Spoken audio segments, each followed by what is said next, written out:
Olá pessoal, tudo bem com vocês? Então, hoje nós estamos retornando aí as nossas aulas de Química, tá? E o assunto da nossa aula hoje nós vamos falar um pouco sobre as funções inorgânicas, no caso dos sais e óxidos, tá? Nós já estudamos as definições, como identificar a fórmula molecular das funções inorgânicas dos ácidos e das bases, inclusive já fizemos até experimentos para identificar como é que acontece, como é que a gente pode identificar esse potencial de hidrogênio com relação aos ácidos e às bases, os alimentos ácidos e os alimentos que contêm base. Na verdade, que são classificados como base, inclusive não só os alimentos, mas também a questão de alguns tipos de substâncias que nós utilizamos costumeiramente no nosso dia a dia, tá bem? Falando de funções inorgânicas, com relação aos sais e óxidos, antes de a gente entrar nesses dois pontos, quero comentar um pouco com vocês a respeito das reações químicas, Eu havia até colocado para vocês na nossa aula de ácidos e bases que nós poderíamos fazer a seguinte situação, através do indicador do pH, do ácido e da base, diante das substâncias que nós trabalhamos, nós poderíamos pegar o resultado, dessas duas funções inorgânicas, de uma substância ácida e de uma substância básica, e poderíamos aí fazer uma mistura dessas substâncias para nós vermos justamente o resultado dessas misturas. Lembrando que diante desse processo nós podemos identificar aí uma reação química, tá? E o que seria uma reação química, professora? Uma reação química ela se dá justamente pela transformação das substâncias, certo? Você junta, mistura, faz uma mistura de substâncias e diante dessa mistura você consegue identificar uma outra substância sendo formada ali, tá? No caso dos ácidos, nós poderíamos pegar como exemplo o ácido clorídrico e o próprio hidróxido de sódio, tá? O ácido clorídrico, no caso, corresponde, como o próprio nome já diz, a nomenclatura, é um ácido, tá? Inclusive presente, produzido pelas nossas células estomacais, pela nossa parede estomacal, tá? E, consequentemente, o ácido clorídrico juntamente com o hidróxido de sódio, porque olha o nome, hidróxido de sódio. Então, existe uma hidroxila na composição dessa substância. E quando nós identificamos uma hidroxila, na composição de uma substância, nós classificamos aquela substância como sendo ali uma base. Então, nós temos um ácido, que é o ácido clorídrico, e temos uma base, que é o hidróxido de sódio. Você juntando essas duas substâncias, nós vamos ter aí um processo de reação química, ou seja, você tem dois reagentes, tá? Duas substâncias ali na qual vão se unir, as partículas vão se aproximar, vão se aglomerar, vão se juntar, vai ocorrer o envolvimento dessas partículas, o que pode também gerar uma relação de energia, um ganho e perca de energia entre essas substâncias, tá? E toda reação química nós podemos identificar, certo? Uma alteração da cor, tá? De repente você está misturando uma substância com a outra, as substâncias apresentam cores verdes e rosa e de repente você já identifica uma cor laranja ou você identifica uma transparência na solução. Então isso quer dizer o quê? Que uma das coisas que nós precisamos ter atenção diante de uma reação química, que eu posso identificar que ali está acontecendo uma reação química, é a alteração da cor dessas substâncias.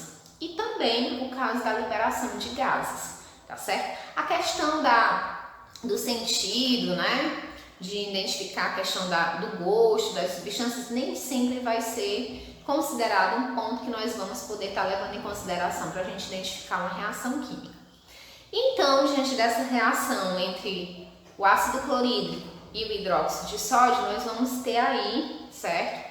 a produção, né, de água e do cloreto de sódio. Olha que interessante. Então, diante dessa reação química, nós percebemos a produção de água e de sal, certo? Que é o próprio cloreto de sódio. Então, a água e o cloreto de sódio, certo? É o produto dessa reação química. Então, quais são as estruturas que eu preciso, né, identificar diante de uma reação química? Você precisa identificar que toda reação química ela é formada por reagentes, substâncias essas que suas partículas vão se misturar, vão se unir uma à outra, vai ter uma relação entre elas, certo? Uma intimidade. E que, consequentemente, pode ocorrer também um envolvimento de energia diante dessa união, tá? Na qual vai gerar um produto. E esse produto, tá? No caso dessa combinação que eu acabei de falar para vocês, desses dois reagentes que vão estar, né, envolvidos nessa reação química, que é o hidróxido de sódio e o ácido clorídrico, nós vamos ter a produção aí de água e sal, certo? Água, H2O, e o sal, né, NaCl, tá certo? Lembrando também, certo, que as propriedades do produto dessa reação química vão ser diferentes das propriedades dos reagentes, das duas outras substâncias que estavam envolvidas, certo, nessa reação química. Ok? A fórmula molecular vai modificar, a ligação química entre uma e outra, tá? Vamos perceber mudança na coloração dessa reação química. Nós podemos também identificar, né, a questão da liberação de gases. Então, assim, as propriedades, as características, né, mais uma vez comentando aqui, tá? As características desse produto, dessa substância que vai ser gerada diante dessa reação química, vai ser diferente dos reagentes, beleza? Então, espero que vocês tenham entendido de fato, né, como é que a gente pode identificar os componentes de uma reação química, a partir de que eu posso identificar que ali está acontecendo uma reação química, certo? Quais são os produtos dessa reação química? E aí, nessa situação, né, para dar exemplo aqui para vocês, eu utilizei a questão do ácido e da base, certo? O ácido, lembrando que a gente já estudou, que nós podemos identificar ele através da combinação, da ligação entre o hidrogênio, certo? E um ametal, ok? E no caso da base, para mim identificar que aquela substância é uma base, basta você pegar a fórmula molecular e identificar que nela há a presença de uma hidroxila, tá? Uma hidroxila na qual vai se combinar aí com um metal, tá certo? Então, fica ligado nessas informações, anota no caderno, tenha atenção, certo? Que agora nós vamos passar para uma outra parte do conteúdo da nossa aula de hoje. Bom, se tratando dos sais, tá? Nós vamos pegar aqui primeiro a definição de como é que é formado um sal, né? Então, os sais, eles vão ser formados justamente pelas ligações entre cátions e ânions. Lembra lá das ligações químicas, né, iônicas? Então, as ligações iônicas, elas são formadas justamente pelo quê? Pela união de ânions, né, e cátions, tá? E vice-versa. Pela ligação de cátions e ânions, que na verdade, né, é uma ligação na qual nós percebemos a perda e ganho de elétrons, tá? Então é basicamente, né, essa definição que a gente vai utilizar aqui para a gente identificar essa função inorgânica no caso dos sais. Vai acontecer uma ligação entre cátions e ânions, certo? Onde um perde e o outro ganha. Só que existe a questão das exceções e isso a gente precisa ter muito cuidado. Quando é que eu não vou identificar, né, um tipo de sais ali naquela estrutura molecular de uma determinada substância? Quando houver a presença de O2-, OH- ou a situação do H+, certo? Então, essas três situações, essas três representações desses elementos químicos, tá? Nós não vamos poder classificar ali como sendo um tipo de sais, aquela substância. Repetindo, não vamos classificar como tipo de sais, tá? Quando nós identificarmos na fórmula molecular daquela substância as seguintes situações, tá? O O2-, tá? O O2 negativo, no caso o oxigênio, tá? O OH-, que no caso é a própria hidroxila, tá? O ânion, né? E nós também não vamos classificar quando nós identificarmos o H+, ou seja, o cátion, né? O hidrogênio, tá certo? Então, nessas situações nós não vamos identificar, nós não podemos classificar a substância como sendo aí um tipo de sais, tá certo? Os sais, eles são identificados na temperatura ambiente, né? Geralmente nas condições sólidas, no estado físico sólido, certo? Dificilmente você vai encontrar esses sais em outras condições. E eles dificilmente também, certo?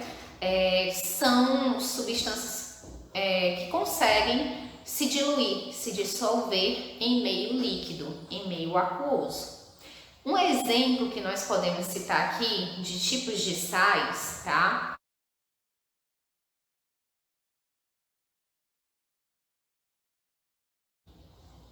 Nós temos o cloreto de sódio, né, que é um exemplo de sais, tá? Já até havia falado lá na explicação sobre reação química, né, que diante lá da mistura do ácido clorídrico com hidróxido de sódio ia gerar água, né, e sal, não é isso? O próprio cloreto de sódio. E aí, detalhe, nós também podemos identificar outros tipos de substâncias como sendo classificadas, né, com essa função inorgânica dos sais, que é o caso do bicarbonato de sódio, tá? E nós também podemos identificar, né, só colocando mais uma situação aqui, mais um exemplo, o fosfato de cálcio, tá? E quando eu falei para vocês que dificilmente eles vão se dissolver, que eles, né, em meio líquido, em meio aquoso, eles vão apresentar essas condições de estar se dissolvendo, se diluindo na água. Existe a situação de uma substância que a gente pode colocar aqui como exemplo, que é o caso do sulfato de bário, tá? O sulfato de bário é uma composição química na qual essa substância ela deve ser ingerida pelas pessoas, pelos pacientes, na qual vão ser submetidos, né, a um procedimento de raio-x da região do abdômen, a região intestinal, para identificar algum tipo de problema, certo? Em algum órgão interno dessa região. Só que o que é que acontece? As pessoas elas vão ingerir esse tipo de substância, o sulfato de bário. O sulfato de bário, ele é uma substância que ele não se dissolve, não se dilui no plasma sanguíneo, então ele não vai para a corrente sanguínea. O que é que acontece? Ele se acumula, ele se concentra no próprio intestino da pessoa. O que pode gerar aí, né, por característica dessa própria substância, uma facilidade na identificação melhor, né, por meio desse procedimento do raio-x, tá? Algum problema, alguma deficiência, alguma patologia, algum problema interno nessa região do abdômen, certo? Da pessoa. Então, o sulfato de bário é utilizado nessas condições justamente para facilitar essa identificação, né, por meio desses órgãos internos, que ele dá uma maior clareza, certo? Ele dá uma visibilidade maior dessas estruturas internas dessa região. Por isso que ele é utilizado nesse tipo de procedimento de raio-x, certo? Da região do abdômen, da região intestinal, beleza?